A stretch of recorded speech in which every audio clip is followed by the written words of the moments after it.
আগামীকাল থেকে মার্কিং করা হবে রূপগঞ্জ ইউনিয়নের, যেন কোনো স্পটে মাদক যারা বিক্রি করে, যারা সেবন করে, তারা যেন একটু সতর্ক হয়ে যায়।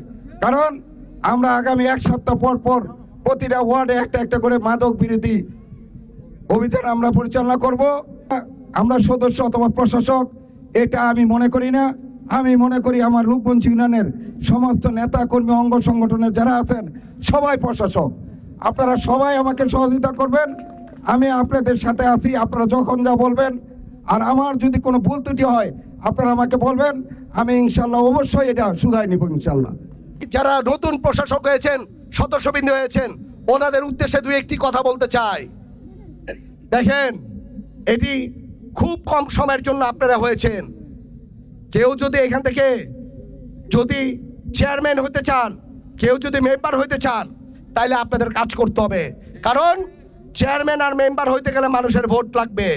আপনারা দেখেছেন আজকে কাঞ্চন বাজারের নির্বাচনও সর্বকালের সবচেয়ে জাঁকজমক নির্বাচন হয়েছে। আমি আশা করি রূপগঞ্জ ইউনিয়নের নির্বাচনটা সবচেয়ে জাঁকজমক নির্বাচন ইনশাল্লাহ হবে। ইভেন এই নির্বাচনে আপনারা ভালো করলে ইনশাল্লাহ আপনাদের পক্ষেও মানুষজন থাকবে।